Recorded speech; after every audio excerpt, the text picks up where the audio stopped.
ಬದಲಿಗೆ ಈ ರೀತಿಯ ಯಾವೊಬ್ಬ ನಾಯಕರು ಖಂಡಿಸ್ತಾರೆ?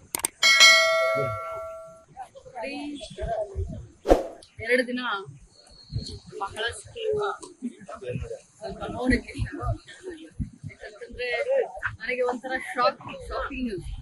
ಯಾವತ್ತೂ ಕೂಡ ಯಾರ ಕಡೆಯಿಂದ ಸರಿದ್ರು ಅಂತ ಅನಿಸ್ಕೊಂಡಿಲ್ಲ.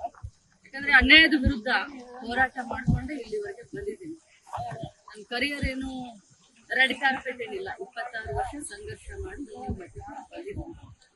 ಆದ್ರೆ ಬಿಜೆಪಿಯ ಎಲ್ಲ ನಾಯಕರು ನೋಡಿದ್ರು ನನಗೆ ನಿಜವಾಗ್ಲೂ ಒಂದ್ ಕಡೆ ಅವ್ರ ಬಗ್ಗೆ ಮರಕುತ್ತದೆ. ಇನ್ನೊಮ್ಮೆ ಹೇಳ್ಬೇಕು ಅಂದ್ರೆ ನಾಚಿಕೆ ಆಗುತ್ತೆ. ಯಾಕಂತಂದ್ರೆ ಯಡಿಯೂರಪ್ಪಾಜಿ ಅವರ ಮಗ ವಿಷಯ ಆರ್ ಅಶೋಕ್ ಅವರು, ನಮ್ಮ ಸಮಾಜದ ಹಿರಿಯ ಮುಖಂಡರಾದಂತ ಯತ್ನಾಳ್ ಅವರು, ಎಲ್ಲರವರು, ಇವರೆಲ್ಲರೂ ಒಬ್ಬ ಮಹಿಳೆಯನ್ನ ಅಸಹ್ಯ ಮಾಡಿದಂತ ವ್ಯಕ್ತಿಗೆ ಇವತ್ತು ಸಪೋರ್ಟ್ ಮಾಡೋದನ್ನ ನೋಡಿದ್ರೆ ಒಮ್ಮೆ ಮರಗು ಬರುತ್ತೆ. ರಾಜಕಾರಣಕ್ಕೋಸ್ಕರ, ತಮ್ಮ ಪಕ್ಷಕ್ಕೋಸ್ಕರ ಬಾಯಿ ತೆಗೆದ್ರೆ ರಾಮ ರಾಮ ರಾಮ ಅಂತ ಹೇಳುವಂತ ಬಿಜೆಪಿಗೆ ನಾಚಿಕೆ ಆಗ್ಬೇಕು. ಹೇಳಿದ್ದು ಅವರು, ಅನಿಸ್ಕೊಂಡವಳು ನಾನು.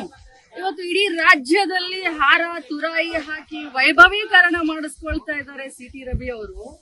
ಅವರಿಗೆ ಆತ್ಮ ಸಾಕ್ಷಿ ಅಂತ ಏನಾದ್ರೂ ಇದ್ರೆ, ಅವರು ತಾಯಿಯ ಮಗ ಆಗಿದ್ರೆ, ಅವರ ಹೆಂಡತಿ ಇದ್ರೆ, ಅವ್ರಿಗಾದ್ರೂ ಅಟ್ಲೀಸ್ಟ್ ಹೇಳಬೇಕು.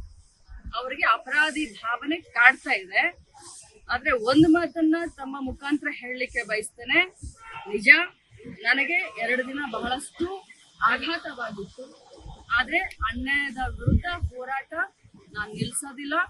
ಮತ್ತೆ ನಾನು ಸಭಾಪತಿಯವರಿಗೆ ಮನವಿಯನ್ನ ಕೊಡ್ತೀನಿ. ಯಾಕಂತಂದ್ರೆ ಅವರು ನಮ್ಮ ಮಾಧ್ಯಮದಲ್ಲಿ ನೋಡಿದ್ದೀನಿ, ಅವ್ರು ಹೇಳಿದ್ದಾರೆ, ಇವತ್ತು ಬೆಳಗ್ಗೆ ಹೇಳಿದ್ದಾರೆ, ನಿನ್ನೆ ಹೇಳಿದ್ದಾರೆ, ನಮ್ಮ ಸದನದಲ್ಲಿ ನಮ್ಮ ಏನು ರೆಕಾರ್ಡಿಂಗ್ ಇದಿರುತ್ತೆ ಅದು ಮ್ಯೂಟ್ ಆಗಿತ್ತು, ನನಗೆ ಬರ್ಲಿಲ್ಲ, ಆದ್ರೆ ಮಾಧ್ಯಮದಲ್ಲಿ ಇದೆ ಅಂತ ಹೇಳಿದ್ದಾರೆ. ನನ್ನ ಹತ್ರ ಕೂಡ ಸಾಕ್ಷಿ ಇದೆ, ನಾನು ಕೂಡ ಸಾಕ್ಷಿಯನ್ನ ರಿಲೀಸ್ ಮಾಡ್ತೀನಿ.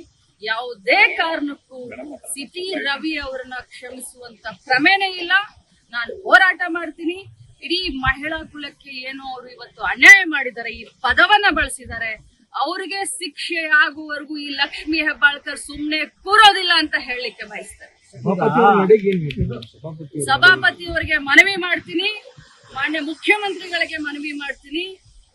ಏನು ಪೊಲೀಸ್ ತನಿಖೆ ಆಗಬೇಕು ಆದಷ್ಟು ಬೇಗ ಆಗಬೇಕು. FSL ರಿಪೋರ್ಟ್ ಬರಬೇಕು.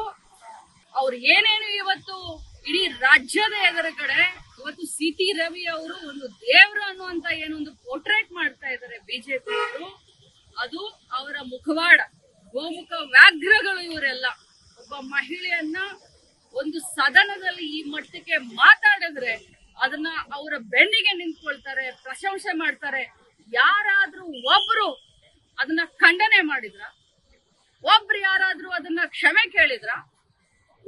ಉಲ್ಟಾ ಚೋರ್ ಕೊತ್ವಾಲ್ ಕೋ ಡಾಟೆ ಅಂತ ಹೇಳೋ ಹಾಗೆ ಊರಿಗೆ ನಿಲ್ಸಿ ಇವ್ರು ಮೆರವಣಿಗೆ ಮಾಡ್ಕೊಳ್ತಾರ. ಏನಾಗಿದೆ ಅವ್ರಿಗೆ ಗಾಯ? ಎಷ್ಟಾಗಿದೆ ಗಾಯ?